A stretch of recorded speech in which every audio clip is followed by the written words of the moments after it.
A full driving review of the updated Kia Sportage. What's new? And I always call it the non-BS car or SUV.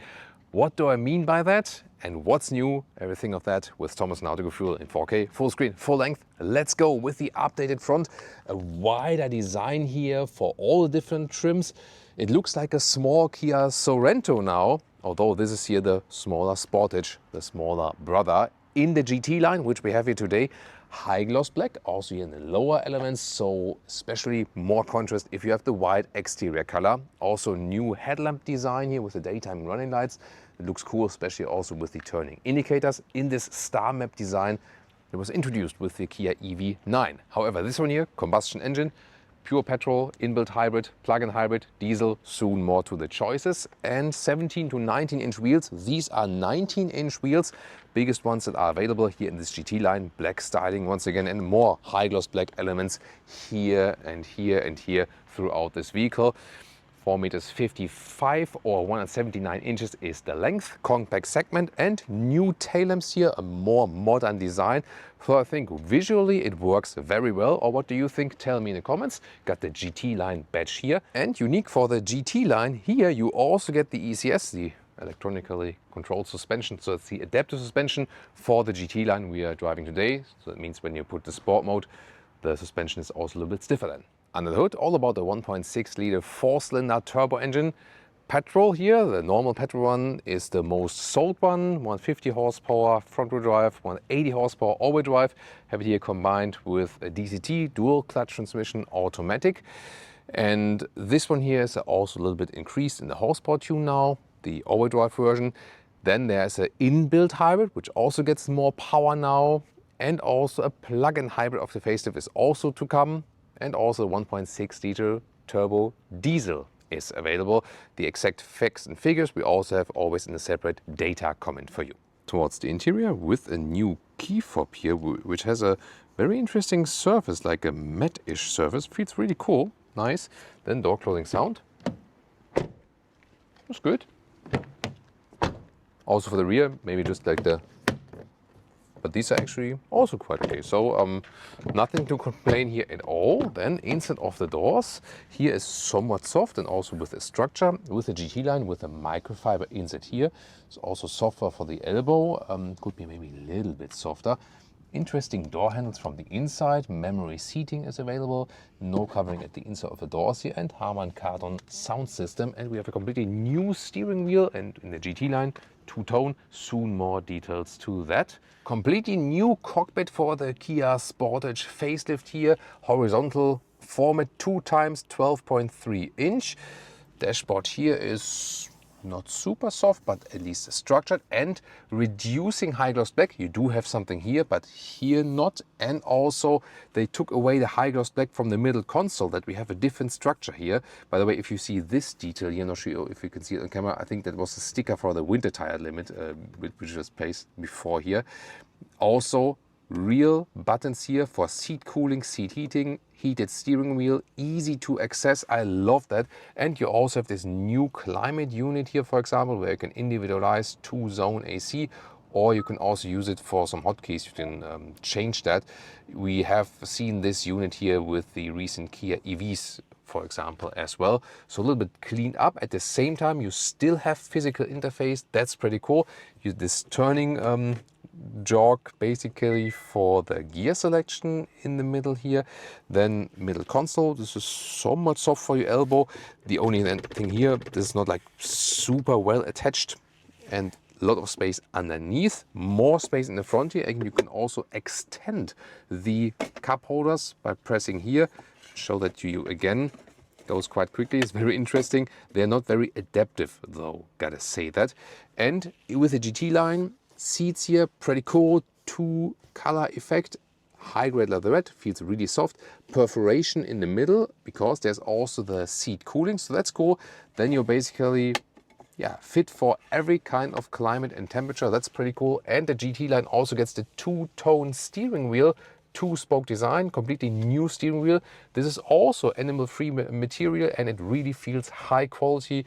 So Kia shows the way, even in the non-premium segment. And you have to think about, yeah, this is a high-trim vehicle, but still not super expensive in comparison to premium products, but you have premium materials and also real physical interface. Also here, turning jog for the volume at the steering wheel, and showed you this unit here in the lower part before. So it's that's what I mean by non-BS vehicle. You can control everything straightforward. As for the seating position, it's really comfortable in the seats, so I'm really happy. The only thing is when you're tall like me, 189, 6'2", it's maybe not the most ideal from this situation here, how the knee is kind of like caged in here with the middle console. That's hard here on this side. And with the steering wheel, on the one hand, I have to put it lower, that I can control it very well, but then again, it gets close here. So maybe not the most ideal for the tallest guys, but I think it's still okay. It's not bad. And then here, 189, 6'2", there's still some headroom left. Again, as I said, more headroom when you would not have the panoramic roof, because that gets a little bit close here, but as I said, it still works. So overall, pretty cool cockpit. Also here with the updates. Driver POV, once again here with the real buttons at the steering wheel, here also to easily deactivate the lane keeping assist, for example. And here on the right side, very important with the volume jog, press and hold deactivates the EU speed limit shine. That's a nice new shortcut introduced with the EV3, now carried over to the Sportage facelift. Digital instruments, clear to read, for example, soon the consumption figures. The infotainment system itself, yeah, it's not the most spectacular one, honestly. And the internal GPS is, yeah, probably not the one you would always use. Most of the time, you would just go with the smartphone mirroring, Apple CarPlay, Android Auto, and that's it, honestly. Now to the rear seats. Inside of the door, this is here hardback in the rear, however, but a very cool door handle, I feel. Why not? And then the GT line with microfiber inserts, it's beautiful. And also here in the high trim, you have seat heating for the rear seats. No cover here, the small pocket on the inside. Harman Kardon sound system has another speaker here in the back part. And then here, this is the adjustment of the back seat. And you can see this is the best cargo position, so you can get out even more liters. That's maybe also a reason why it has so many liters in the figures, because you can really use this cargo position or the more laid back position for the passengers. Also the high grade leatherette perforated in the rear, ISOFIX outside each. There's no cover, but also not really needed. So it feels really nice here as well. Then you have the integrated jacket hangers here. You can just put the jacket over it here, so it's a good idea. USB-C chargers in the seats for the rear passengers is a nice integration, I feel. You have a rear climate unit here as well, some storage, and then the cup holders go down here. They're not adaptive though. You can also use this ski hatch, by the way, and fold just this part. And seating position is most comfortable, probably laid back, but you can also make it a little bit more upright yourself with this lever next to the seat if you prefer that. And that looks funny, right? Yo. Then headroom here with the panoramic roof, a little bit limited with 189 6x2. It still works. Maybe go without the panoramic roof if you want more headroom. This is the panoramic roof that you can actually really open. That's why it's costing some headroom, and we can very well see it from the rear. But at least it's good that we still have one that we can. Large. It's really large, yeah. It's really large, yeah. Okay. And here you can also have this shade. So when it's really hot summer day, then you also have this available. So yeah, it's good. When at least if you want one, you still have one available. Legroom here, there's still legroom left, although we are in the compact segment. So think about that. Larger cars often have even less legroom. So overall, good results here for the rear seating experience. Trunk or boot, have an electric hatch here. Official figure is 590 liters. Here we go. This one fits in underneath, no problem. There's a meter of 40 inches between the wheel arches, a little bit higher here. The length here is about 34 inches or 86 centimeters, and the height is at 73 centimeters or 29 inches. Here with the pure petrol engine. Also have some space underneath here, small storage boxes. And what's cool, that we have a remote unlock here. Not everyone has that anymore. And look at that, they fold really quickly and fold directly flat. Nice also how the transitions are done here, so that's pretty cool. And then the full length to the seat in front of us here is at 67 inches or 1.70 meters. Let's start driving the facelifted Kia Sportage here with the GT line, 19-inch wheels. We have the ECS, the electronically controlled suspension. all-wheel drive version, 180 horsepower of this 1.6 liter turbo petrol engine, and we go through city driving, we go to the German Autobahn and everything. One quick remark, by the way, we found so many nice things here with this vehicle, and you might ask yourself, why would I need to pay an extra premium price for German premium, for example? There are still some minor differences. For example, when you put down the window, it's like bang, hammers in, whereas like a premium SUV, you have a smooth opening and closing of the window. Maybe you don't care, but I just want to mention like where are some small nuances. And let's start driving a little bit here in the city. Steering is really light, definitely without much feel to it. Oh, the speed chime, yes, I can just press and hold and then it's off. So good to have this new shortcut. I have a all-wheel drive lock here, by the way, a button here on the right side. Oh, have you seen that old 300 SL convertible? Then here on the left side, I can control the different modes: Sport, Eco, Normal. Yeah, it changes here to this red mode. Do you already feel a difference in suspension? Yeah. So here it's should be a little bit rougher than a little bit sport, yeah, yeah, definitely. Yeah, but let's start in normal mode. We can go to the sport when we go to the Autobahn very soon. The shifting is here DCT, dual clutch transmission, and it's similar to what you feel on other vehicles with a dual clutch transmission. I'm more a fan of converter automatic gearboxes because they seem a little bit, more natural in the transition of the gears. But here so far, not that notable, I would say. And when we go here, some slalom, left and right, you have a good feeling of the vehicle. You feel that you're driving a compact SUV. It's actually not too large, and we have set the seat cooling into level 1 actually, and that is already like really notable. Very cold here. You feel that when you set it to level 3, it's like blowing you off the chair. So this is definitely proof here. These seats here definitely hot summer day proof. So most of the time the first setting will be enough. Engine is sometimes a little bit loud. Yeah, so how the gears are being put through and then how the RPMs change, not the smoothest we have experienced, but overall definitely fine. We'll also later give you an update of the overall consumption today on our test. Now countryside road before we get to the Autobahn, 70 kilometers an hour. Noise insulation wise, doing a good job so far. Let's see how it is later when it's a little bit quicker than on the motorway. And always interesting, you can easily activate here, for example, the cruise control, even here on the countryside lane, and activate or deactivate this active lane keeping. I love that they have put it on separate buttons because that's so easy to do that. However, there are also maybe a difference to premium vehicles that the assistance systems are good, fine, but not super smooth. So here you have some more corrections from the steering and so on. But considering the price range, it's absolutely fine. You always have to think about that the high spec here is even less than 50,000 euros as we drive it here at this moment. And it's really incredible what we get delivered for that kind of price. That's pretty cool. Also good behavior here in the corners. The engine is not the most lively one. The acceleration figure is almost at 10 seconds. Got to bear that in mind here for the pure petrol. And that's with the automatic gearbox with the 180 horsepower. Now switching it to the sport mode. This beeping, by the way, is always when the speed is being changed. So that you also have to deactivate then in the infotainment system. There are some chimes here and there from the vehicle that tend to be a little bit annoying. Also that the sound design when you open and close the tailgate, stuff like that. Minor details, but that could also easily be solved. Is there a different steering feel, by the way, in the sport mode? It's always really light, yeah, but in the normal mode it's definitely even lighter. I mean, Liab does prefer that when the steering wheel feels lighter, so it's also a matter of preference, definitely. What else happens in the sport mode? As I said, suspension is a little bit stiffer, and also the throttle input would be more spontaneous, more instant, so to speak. Suspension is doing a good job as long as the road is even, but I don't feel it's too bumpy, although it's 19-inch wheels. I'm happy with it. Yeah, we just what we have at home at the moment is as well a Nissan Qashqai for testing with 20-inch wheels.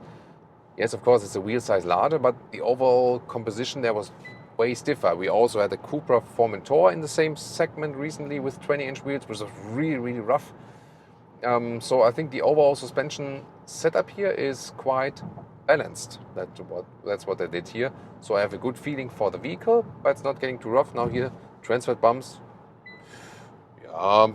But it's okay. If you want more comfort, don't go for the 19-inch wheels. Stick with the smaller ones, but I think that's overall okay. And now it's time for the German Autobahn, and we go to the sport mode and do an acceleration on the Autobahn when we are already at speed, as soon as we can do that, because here in Autobahn always safety first, and acceleration now from like 105, let's go.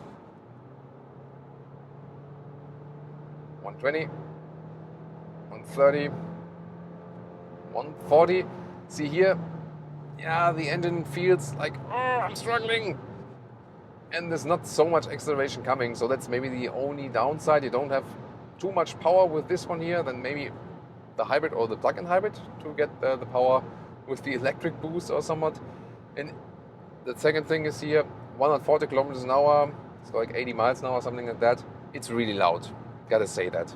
And also recently, we had the Nissan Qashqai, for example, there will be another video coming up, that was more silent on the higher speed. Also the Cupra Formentor was also more silent. So I had a lot of things I praised about this vehicle, especially in the interior and so on. It really feels nice from the seats. The seats are also keeping you tight in corners or when I do lane change and so on. And the suspension is really nice combination with the 19-inch wheels.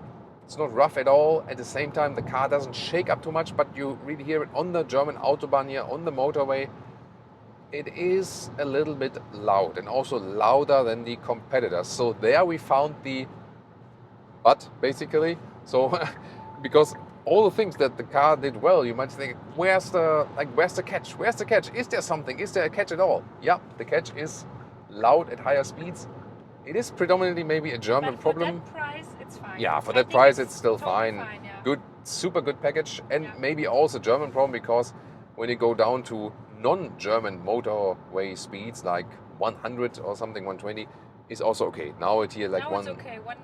112 kilometers an hour, 65, 70 miles an hour. That's better already. Yeah, that's maybe the thing that they said, like, Germans don't drive too fast. That's what Kia meant here with this non-feature, so to speak. But here also when we do lane changes, for example, really nice seats are holding us tight. How does Leah feel as a Very good, yeah. co-driver? Yeah. Gets the Leah Love co-driver that car, span. Yeah. Leah loves it. Yeah. That's nice. I really like the And I love dual the tone. seats, Yeah, yes. the seats So are nice awesome. with the dual tone, Seats are awesome. Yeah, maybe more space for my knee would be nice here, but everything that. So more space for the knee, more silent at higher speeds, and maybe a more lively engine, and then I would be 100% happy. But Now that car, it's 90. yeah, now it's more than 90, you know, but really good package the car delivers, and it is also fun to drive, gotta say that. Really nice. Here also at higher speeds, lane change, good fun, no matter which mode you are in the sport mode, you also have a little bit more feedback here from the steering, for example, and the material, the new material here, the animal-free one, it feels better than the outgoing material. Kia shows how it's done in many, many aspects, so that's pretty cool. Having a lot of fun with this vehicle, and besides the loud at higher speeds aspect, it's also really, really nice in the driving feeling. So that's the reason also why a lot of people still go for the why a lot of people go for the Kia Sportage, because you can do everything with that. It's suitable for the city drive, bringing the kids to school, but it's also suitable for the family holiday because you have enough space and you also have good comfort on the seats here, long haul and so on. So this vehicle is basically something everyone can do everything with this vehicle. That's why it's so successful. And average consumption on our test route today, 8 liters on 1 kilometers, 29 mpg US, 34 mpg UK.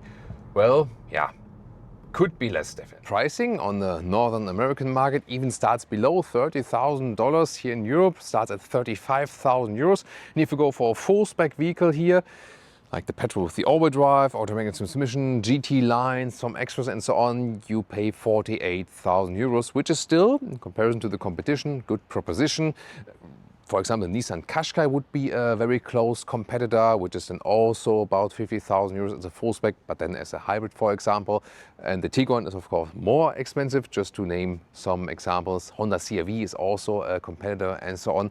And I think this car works here because it looks quite cool. The interior user interface is simple, straightforward, a lot of buttons, good interior build quality, good choice also offering for animal-free materials, comfortable seats and enough space. So it's a round package, and that's why a lot of private customers go for this vehicle here.